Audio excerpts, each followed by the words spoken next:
ಇವತ್ತು ಬೆಂಗಳೂರಿನ ಒಂದು ಪ್ರಮುಖವಾದಂತಹ ಇಶ್ಯೂನ ನಿಮ್ಮ ಮುಂದೆ ಇಡ್ತಾ ಇದ್ದೀವಿ. ಆ ಕುರಿತಾದ ಕ್ಯಾಂಪೇನ್ ಮಾಡ್ತಾ ಇದ್ದೀವಿ. ವೀಕ್ಷಕರೇ, ಬೆಂಗಳೂರಿನಲ್ಲಿ ಗೋಡೆ ಗಂಡಾಂತರ ಸಿಕ್ಕಾಪಟ್ಟೆ ಜಾಸ್ತಿ ಆಗ್ತಾ ಇದೆ. ವಾಲಿದ ಕಟ್ಟಡಗಳ ತೆರವಿಗೆ ಎಷ್ಟೊಂದು ನಿರ್ಲಕ್ಷ್ಯ ವ್ಯಕ್ತವಾಗ್ತಾ ಇದೆ ಜಿಬಿಎ ಕಡೆಯಿಂದ. ಯಾಕಿಷ್ಟು ನಿರ್ಲಕ್ಷ್ಯ? ಸುಮಾರು 350ಕ್ಕೂ ಹೆಚ್ಚು ಗೋಡೆಗಳು ಮೃತ್ಯು ಕೂಪಗಳಾಗಿ ಪರಿಣಮಿಸಿದೆ. ಜನರ ಮೇಲೆ ಬೀಳೋದಕ್ಕೆ ಕಾದು ನಿಂತಿದೆ. 350ಕ್ಕೂ ಹೆಚ್ಚು ಶಿಥಿಲ ಕಟ್ಟಡಗಳು. ಸ್ವಲ್ಪ ಯಾಮಾರಿದ್ರು ಕೂಡ ಜನರ ಜೀವಕ್ಕೆ ಕುತ್ತು. ನೋಟಿಸ್ ಕೊಟ್ಟು ಅಧಿಕಾರಿಗಳು ನಾಪತ್ತೆ. ನೋಟಿಸ್ ಕೊಟ್ಬಿಟ್ಟು ಹೋಗಿದ್ದಾರೆ ಮಾಲೀಕರಿಗೆ. ಅವು ಆ ಪಾಳು ಬಿದ್ದ ಕಟ್ಟಡಗಳು ಅಥವಾ ಶಿಥಿಲ ಕಟ್ಟಡಗಳು ಮಾತ್ರ ಹಾಗೆ ಇದ್ದಾವೆ.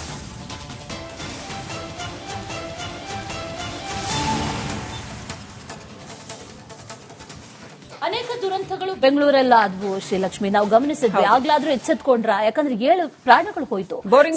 ಹೌದು.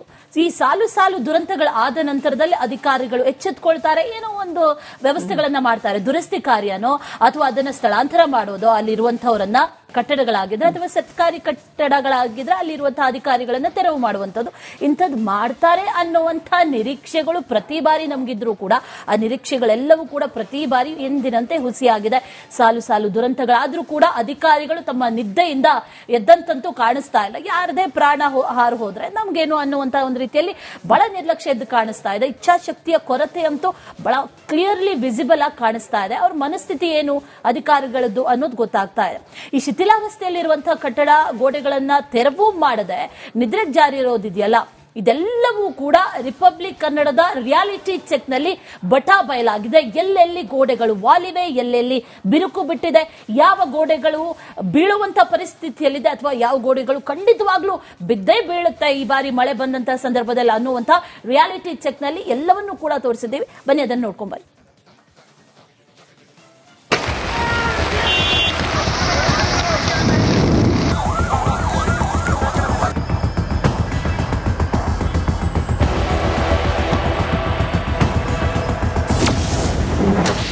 ಬೆಂಗಳೂರಲ್ಲಿ ಗೋಡೆ ಗಂಡಾಂತರ, ಸಾಲು ದುರಂತವಾದರೂ ಡೋಂಟ್ ಕೇರ್.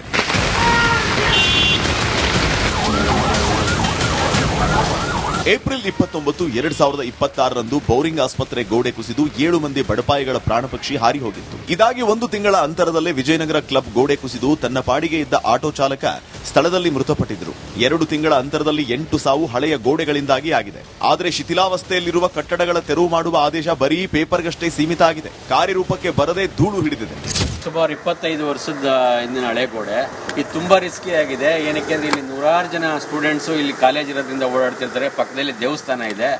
ಹಂಗೆ ಮತ್ತೆ ರೆಸಿಡೆಂಟ್ಗಳಿಗೆಲ್ಲ ತುಂಬಾ ತೊಂದರೆ ಆಗಿದೆ. ಯಾವಾಗ ಬೀಳುತ್ತೋ ಅಂತ ಬಹಳ ಆತಂಕದಲ್ಲಿದ್ದೀವಿ. ಸೊ ಎಲ್ಲ ಡಿಪಾರ್ಟ್ಮೆಂಟ್ನವ್ರಿಗೂ ಕಂಪ್ಲೇಂಟ್ ಮಾಡಿದ್ವಿ. ಮತ್ತೆ MLA ಅವ್ರಿಗೂ ಬಂದಿದ್ರು, ಇನ್ಸ್ಪೆಕ್ಟ್ ಮಾಡಿದ್ದಾರೆ. ಪಕ್ಕದಲ್ಲೇ ನೀವು ನೋಡ್ತಿರ್ಬೋದು, ಗೋಡೆ ಬಿದ್ದೋಗಿತ್ತು. ಇದು ಸುಮಾರು ದಿನದಲ್ಲಿ ಇನ್ನು ಈ ಮಳೆಯಲ್ಲಿ ಖಂಡಿತ ಬಿದ್ದೋಗ್ತದೆ.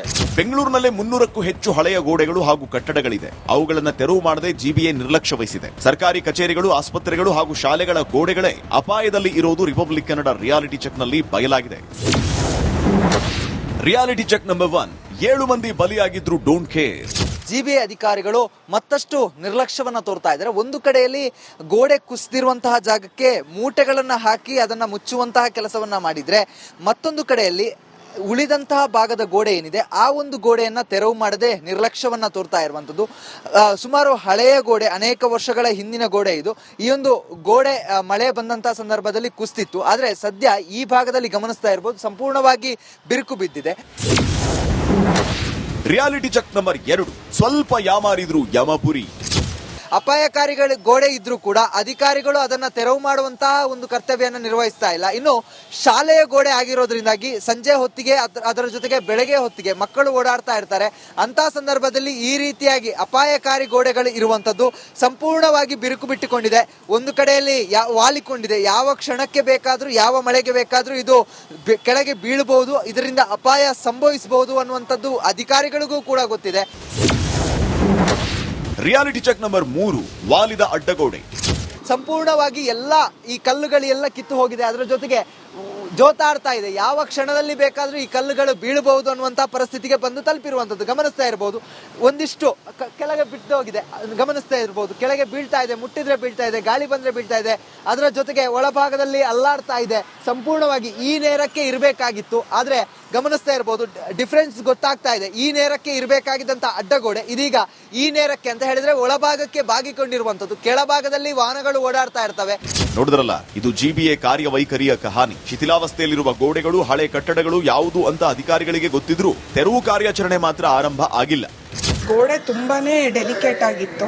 ನಾವು ಅದನ್ನ ಇದೀವಿ, ತುಂಬಾ ಡೆಲಿಕೇಟ್ ಆಗಿದೆ, ಇದನ್ನ ರಿಪೇರಿ ಮಾಡಿ ಅಂತ. ಆದ್ರೆ ಅವರು ಏನೂ ಆಕ್ಷನ್ ತಗೊಳ್ಳಿಲ್ಲ. ಸೀವೇಜ್ದೇ ಆಗ್ಲಿ ಮಾಡ್ತೀವಿ ಅಂತ ಹೋಗ್ತಾರೆ, ಏನು ಆಕ್ಷನ್ಸ್ ತಗೊಳ್ಳಿಲ್ಲ ಅವರು. ನಮ್ಗೆ ಗೊತ್ತಿತ್ತು ಇದು ಇವತ್ತಲ್ಲ ನಾಳೆ ಬಿದ್ದೇ ಬೀಳುತ್ತೆ ಅಂತ. ಜನ ಅಪಾಯಕಾರಿ ಗೋಡೆಗಳನ್ನ ನೋಡ್ತಾ ನಿದ್ದೆಗೆಡುವ ಪರಿಸ್ಥಿತಿ ನಿರ್ಮಾಣವಾಗಿದೆ. ಅಧಿಕಾರಿಗಳು ಇನ್ನಾದ್ರೂ ಎಚ್ಚೆತ್ತುಕೊಳ್ಳದೇ ಇದ್ರೆ ಮುಂದಾಗುವ ಅಪಾಯಗಳಿಗೆ ಅವರೇ ನೇರ ಹೊಣೆಯಾಗೋದಂತೂ ಸುಳ್ಳಲ್ಲ.